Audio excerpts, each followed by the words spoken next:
आज मी माझ्या घरी आलेली आहे आणि घराचे हाल बघा कसे झालेले आहेत. तुम्हाला दाखवते आता घराचे हाल.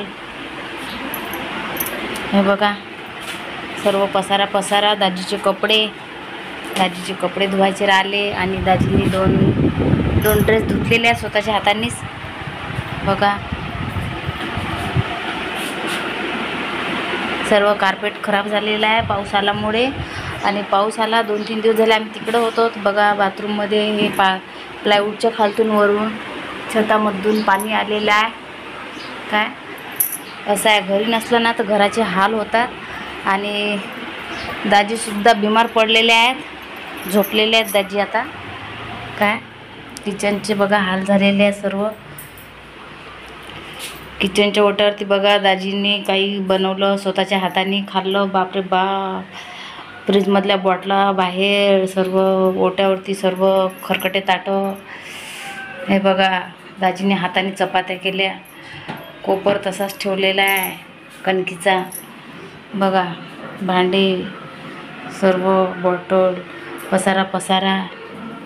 आणि दाजीने काहीच आणलेलं नाही, फ्रीज पूर्ण खाली झालं, काहीच नाही फ्रीजमध्ये.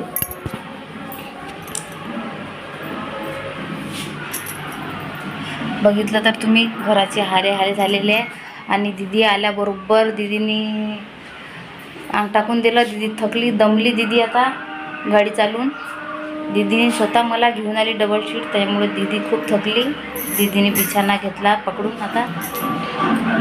तर बघा बॅगमधलं सामानसुद्धा काढायचं राहिलेलं आहे. सर्व घरामध्ये पसारा आहे. घरामध्ये धूळ चिकट झालं आहे म्हणून सर्व. कारण की दाजीच्या हातचं काम कसं आहे ना, काही थोडंफार आणलं केलं आपलं खाल्लं, भांडे वगैरे तसं सर्व घरादारामध्ये पडलेलं आहे.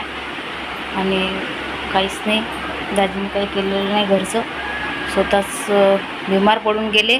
आणि दाजी गेले होते बाहेरगावला 8-10 दिवस.